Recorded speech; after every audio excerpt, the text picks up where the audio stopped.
Action！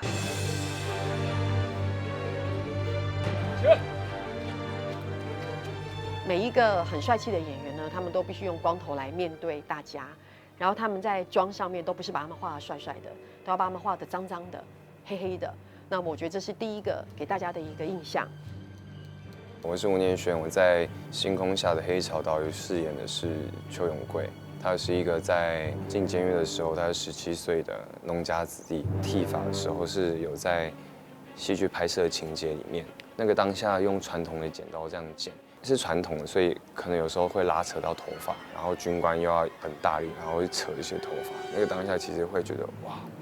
我怎么会被这样对待？我还记得我第一次到垦丁去拍，然后看到很多的人犯换上了新生制服，就是大家在老姑子上面做劳动的时候，我看过去那一幕，我突然有点吓到。在那一幕里面，没有站工作人员，也没有任何现代的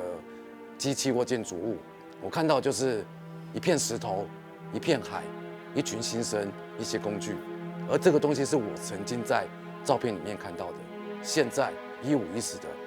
100%的还原在我的眼中。黑潮它涵盖的内容主要的部分在有关于这些思想犯到绿岛的这一大块，我们必须要考证的所谓写实在军装的部分，然后还有像新生制服，当然这里面有一些他们家属，那还有包括绿岛居民。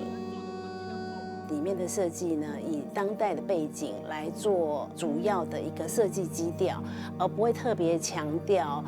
个人的服装造型风格。基本上，我们面对这样子的历史背景的故事，对我而言最谨慎跟担心的就是还原所有的军中所有的服装。这次服装的总数量，轻身服我们大概就做了将近140套。那军装的部分大概有3大类，那国军有分军官，还有小兵，然后再来是南洋兵跟日本兵，然后再来就是战俘，这边加起来是500套是跑不掉。在找寻这些资料的还原，对我们来讲是非常千辛万苦，因为我们要取得到正确的佐证，然后再去复刻还原它们。这个部分对我们来讲，其实算是最艰难的，它比一般的服装都来得辛苦。因为或许观众不会去查证，可是对我们来讲，如果我们错一个，就代表全错。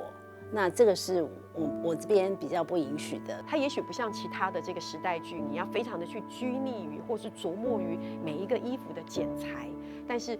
你要如何在这个衣服的呈现上面，让大家觉得那真的是发生在1950年代火烧岛的故事？我想这对服装造型来说也是一个挑战。